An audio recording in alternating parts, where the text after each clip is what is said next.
Something happened to me that I had long believed was impossible to share with anyone. What I saw beyond our earthly existence literally shocked me. It wasn't until 8 years after this incredible event that I decided to reveal my experiences. First, I shared it with my wife. To my surprise, her reaction was neither skeptical nor mocking. On the contrary, she showed great interest and began asking many questions about what had happened to me in the place where the living are denied access. Thus began the story of the confession of emergency Dr. Nikolai Podswirow, who had worked many years in intensive care and then found himself in a situation where doctors fought for his life. Nikolai Podswirow said that he had previously paid no attention to reports from patients about near-death experiences. But his own experience in the afterlife forced him to completely rethink his previous views. This happened in the summer of 1978 when, at the age of 50, he suddenly suffered a heart failure during a workday. What happened next changed his life fundamentally. The most astonishing thing for him was that after the heart failure, he was still aware of his existence, but in a completely different form that he had never imagined before. The last thought before losing consciousness was the fear for his young son. How would he cope without his father? After that, there was a brief loss of consciousness, but soon after, he woke up again. However, his return was completely different than he had imagined. Something incredible happened to Nikolai Podswirow that completely contradicted his atheistic beliefs. He believed that after the heart attack, he would either wake up in a hospital room or at least in intensive care. Instead, however, he felt as though he was moving through a dark tunnel. He sensed that his speed of movement was enormous and constantly increasing. This filled him with both terror and a sense of incredible freedom. Here's how he described it himself. I was flying so fast that I couldn't tell whether there was anything around me. Through the darkness, I broke into the light, which was so bright that it was impossible to look at. But soon it stopped blinding me, and I could look around. Then I found myself exactly where I expected to be, in the hospital room. But the room was strange. The walls emitted a pleasant white light. My vision was different from life. Wherever I looked, I could see everything around me, even through opaque objects. Yet, at the same time, I couldn't see myself and had no idea what I looked like in that moment. Nikolai went on to say that in this state, he didn't hear voices of people, but he could read their thoughts. When he thought about his family and home, he was instantly there. He saw his wife and tried to explain everything that had happened to him. He stood in front of her and passionately shared his experiences, but she didn't notice him. At one point, she even walked right through him, and it was then that he realized he couldn't make contact with her. Then, he experienced something he later described as his personal purgatory. He described it like this: outside my body, I saw my entire life from birth, as though it was passing before my eyes. But it was a special perspective, the perspective of guilt towards others. This feeling of shame was so intense that it brought tears of regret. No matter how hard I tried to justify myself or convince myself that my actions weren't so bad, nothing helped. It is impossible to deceive one's own soul. As Nikolai recalled all his unfavorable actions and sincerely felt remorse, he seemed to be caught by a strong wind that pulled him back into the dark tunnel with great speed. He spent some time there and noticed how his movement gradually slowed down as the light he had seen earlier receded further into the distance. Finally, he literally fell back into his body. Nikolai admitted that the return to the physical body was extremely unpleasant. He found it cold, sticky, and alien. However, his experience in the afterlife motivated him to one day share his experiences with others. Nikolai promised himself to speak out to help others understand. There is life after death, and its quality depends on how we behave in the material world. Nikolai said, "After I was on the other side, the discussions about no one returning from there annoy me. After all, I myself, and many others like me, are living examples of the opposite. We have returned. To claim that this is impossible is the height of stupidity. I would like to ask these people, how, do you think, should we have returned? As zombies? Unfortunately, you can't prove anything to a fool. The problem is not the evidence, but their unwillingness to perceive the reality. But for those who are ready to listen, I will tell them about my unique experiences in the other world. A similar experience was had by the prominent physicist Vladimir Efremov, who was involved in Yuri Gagarin's space mission and the development of spacecraft. His reputation in scientific circles was impeccable. Nevertheless, he risked his career to speak about his experiences in the afterlife. One day, while visiting his sister, he had a severe coughing fit due to his chronic bronchitis. His breathing became difficult, his body weakened, and soon he lost consciousness. He suffered a cardiac arrest. At the moment when Efremov struggled for every breath, he realized that his life was coming to an end. But then something incredible happened. He felt a pleasant weightlessness. The most surprising thing was that his consciousness continued to function even though his heart had stopped. Later, Vladimir Efremov compared his state at that time to childlike carefreeness or the feeling of flying in a dream. Like many others who had experienced something similar, he found himself, after separating from his body, in a huge tunnel that led him to a bright light. He didn't feel his physical body, but he perceived everything happening around him. He didn't experience fear or anxiety. Here's how the physicist himself described the experience. Everything around me seemed fresh and exceptionally interesting. My consciousness grasped everything simultaneously. There was neither time nor distance for me.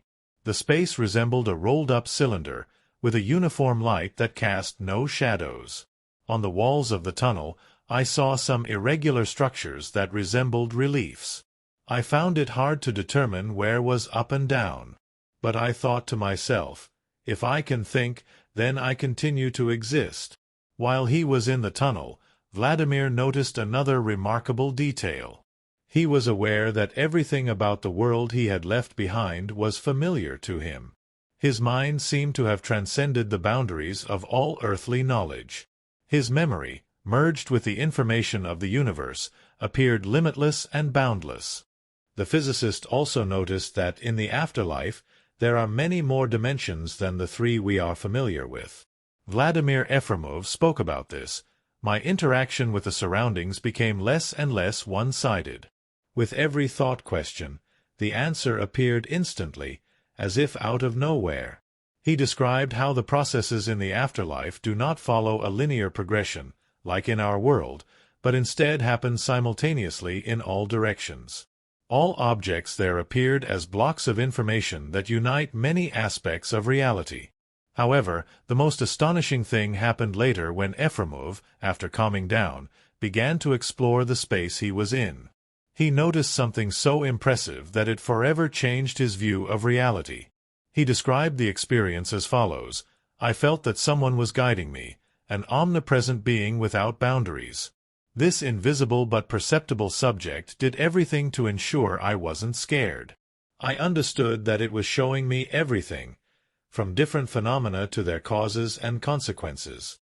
I didn't see it, but I felt a spiritual connection with it. It could have been my guardian angel, a guide in the afterlife, or even God, or rather, his emanation. But the most important thing I understood was, in that world, we are definitely awaited, and someone cares for us. Yet, Efremov's journey was also accompanied by uncomfortable moments. He felt as if something was preventing him from advancing further into the higher spheres of the afterlife. He compared this feeling to pulling a plant out of the earth. Eventually, he was practically pulled back, and he returned to his body. The first words he spoke after his return shocked his sister. Georgi Rodonai, a neurologist, shared his astonishing experience during a clinical death that lasted unusually long, several days. This case is considered one of the longest worldwide, and the most incredible part. He returned to life, even though he had already been in the morgue. It all began in the year 1976 when Georgi was hit by a car. He was brought to the emergency room in critical condition, but unfortunately, the doctors couldn't save him. However, for Rodonai, death was not an end, but the beginning of an extraordinary journey into the afterlife. He described his experiences as follows: I saw everything that happened as if from the outside.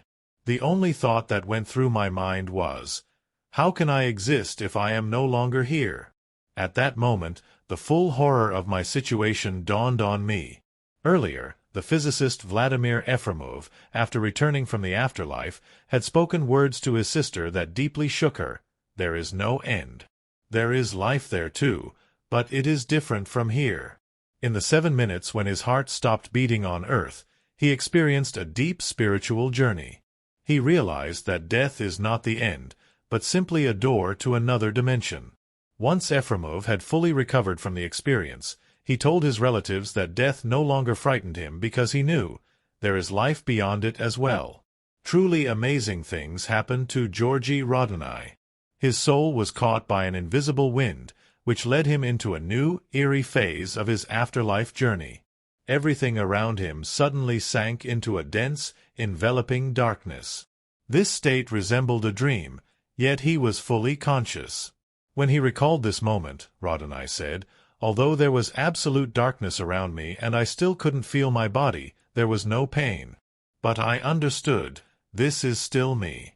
I was aware of my existence, even in this absolute darkness that seemed to crush me. I wasn't prepared for something like this, but I collected my thoughts and began to wonder, why am I here? What's happening? But these thoughts didn't bring comfort. I knew only one thing clearly. I was still alive, even though I was in a different dimension. Then, like a sudden flash of insight, a thought appeared in his consciousness.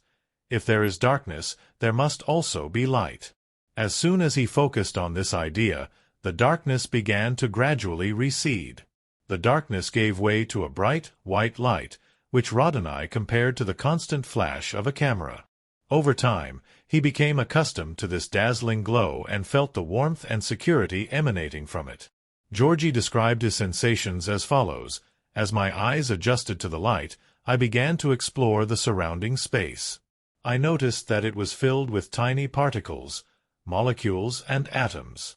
At first glance, their movement seemed chaotic, but then I realized that this chaos had an amazing symmetry. In this order, I felt something beautiful. At that moment, the all-encompassing form of being appeared before him. He was overwhelmed by its beauty and felt how his concern for his fate completely disappeared. His fears about the body and the soul's continued existence dissolved, and all the limitations in his perception of the afterlife vanished. Suddenly, another phenomenon appeared, a golden glow, resembling a sun disk. It drew him with its beauty and beckoned him towards it, opening before him a new phase of his extraordinary journey.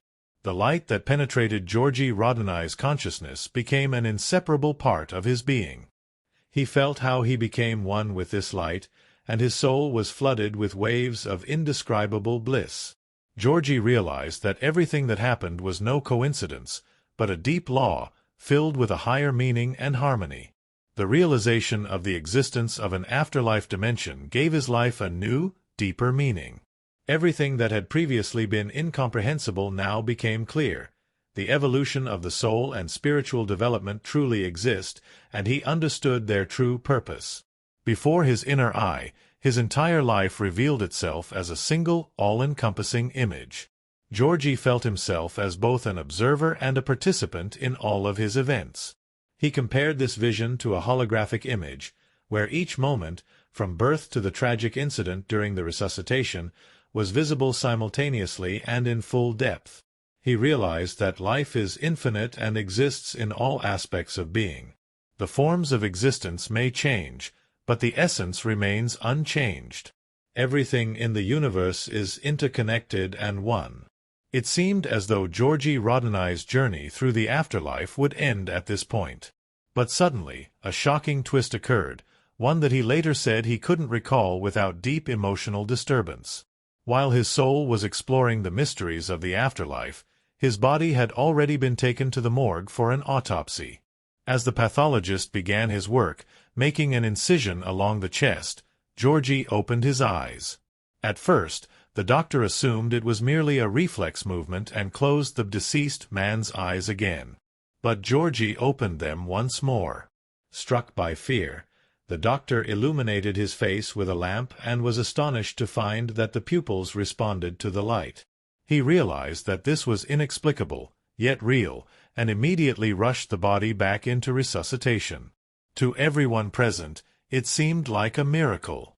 Too much time had passed since death, and yet the person who had been declared dead suddenly showed signs of life.